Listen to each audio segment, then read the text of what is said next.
Hey everybody, and welcome back to the channel. Today we're going to be talking about how to take care of your immune system as you age. So as we get older, our immune system tends to decrease over time.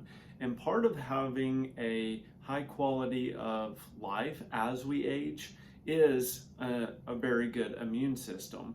And I'm going to go over some different things that you can do, some different lifestyle, plus some supplements and foods that you can eat to boost the immune system, and also things to avoid as you age that can really plague or hinder your immune system and make you more susceptible to infections or diseases. So let's jump right into it. Obviously, the first thing when it comes to keeping your immune system nice and healthy is a balanced diet.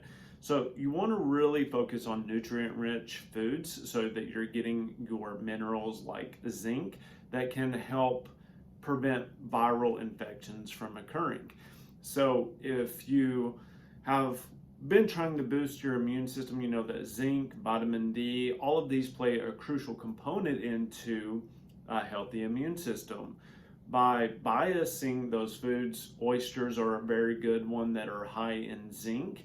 And then when you look at vitamin D, that typically comes more from mushrooms than it does anything else. So by adding those two components into your diet, you can make sure that you're getting the right amount of trace minerals that you need to keep the immune system nice and healthy. Also, utilizing fruits, some that are high in vitamin C, and vegetables like red pepper that has the highest concentration of vitamin C, and those are antioxidants that take pressure off your immune system so that it can function more effectively when it comes to bacteria, viruses, parasites, whatever it may be. Also, you want to focus on lean proteins and healthy fats.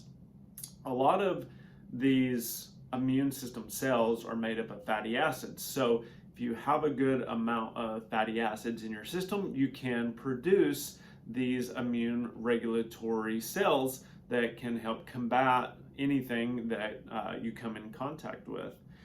Of course, these provide essential vitamins and minerals and antioxidants that support the immune system, but you want to make sure that you're really keying on nutrient-dense foods, not the processed foods that are stripped of all those vitamins and minerals. If you are getting sick regularly or very often, you could have a nutritional deficiency that's causing that, so something to look into. The next one is regular exercise. This doesn't mean that you have to go and exercise for 45 minutes to an hour every day. Typically, I recommend for most of my patients 3 to 4 times a week. You want to walk maybe 30 minutes or add in some HIIT training, which you can look those workouts up. Tabata is my favorite, where you're doing squats or you're doing step ups or something like that. For 20 to 30 seconds, you rest 30 to 40 seconds, and then you repeat that 10 times. And that's an effective way to keep your heart nice and healthy, to burn fat, and also boost your immune system.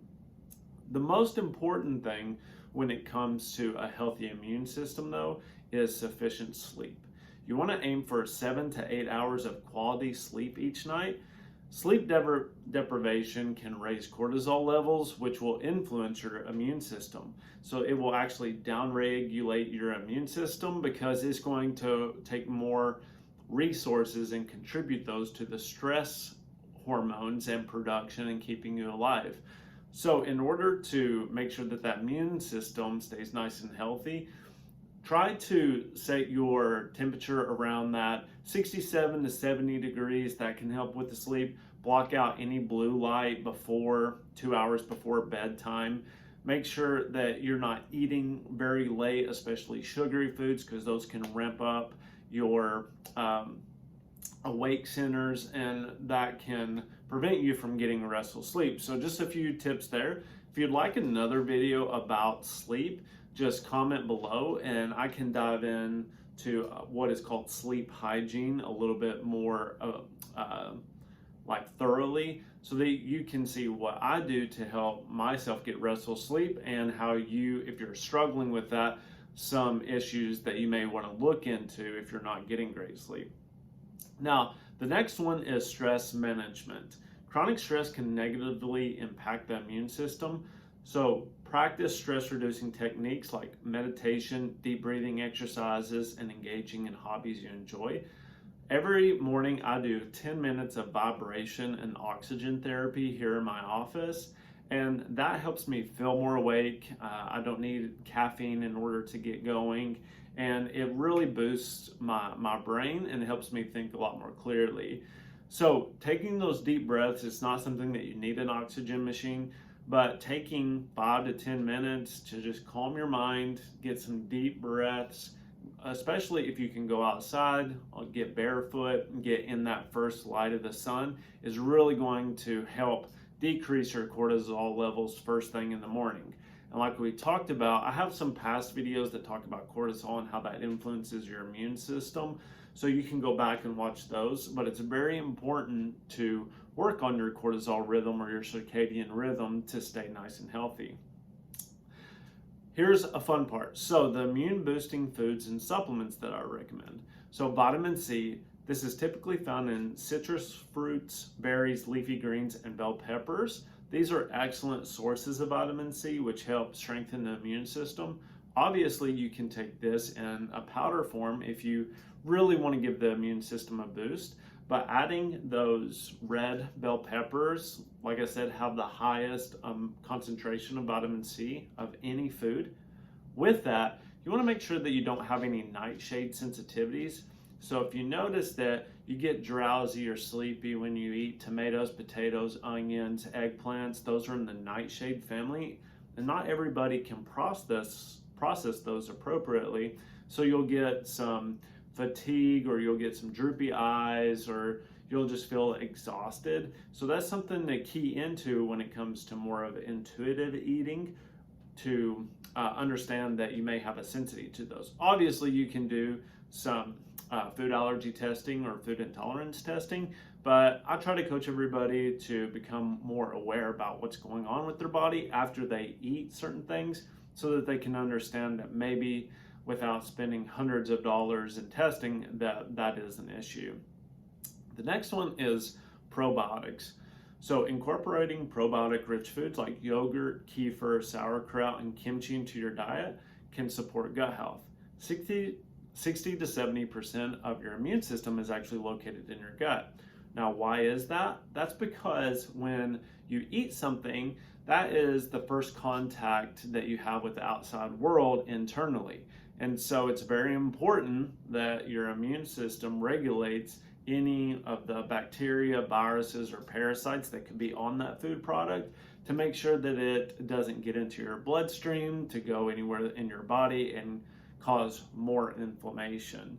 So the gut is very important when it comes to keeping the immune system nice and healthy.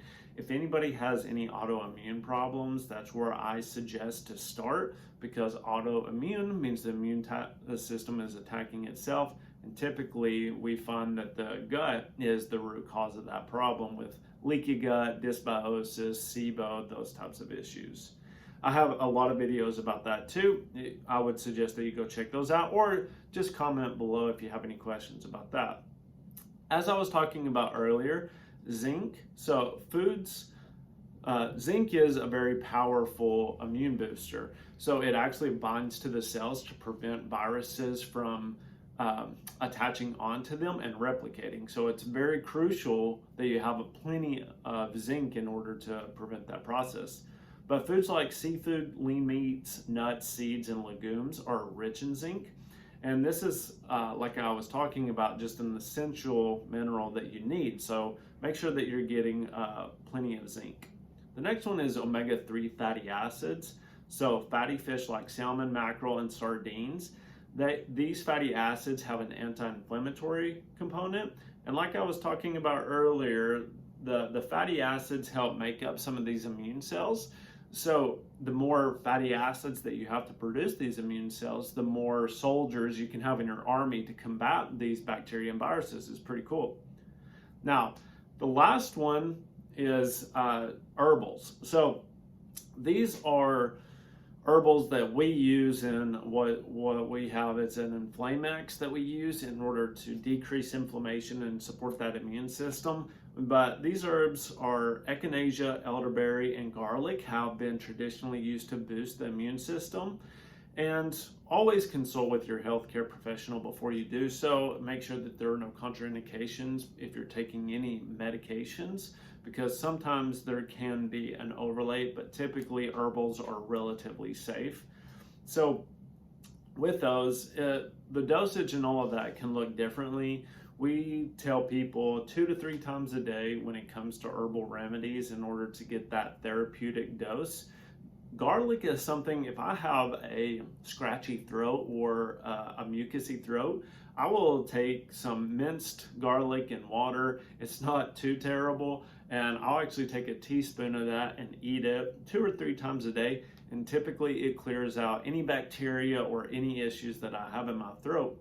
And that's because garlic has a lot of antibacterial, antiviral components to it, which makes it great. So I don't want this video to drag on too long, but hopefully that gives you some ideas about different things that you can do to help your immune system as you age. And if you have any questions, please let me know. Bye-bye.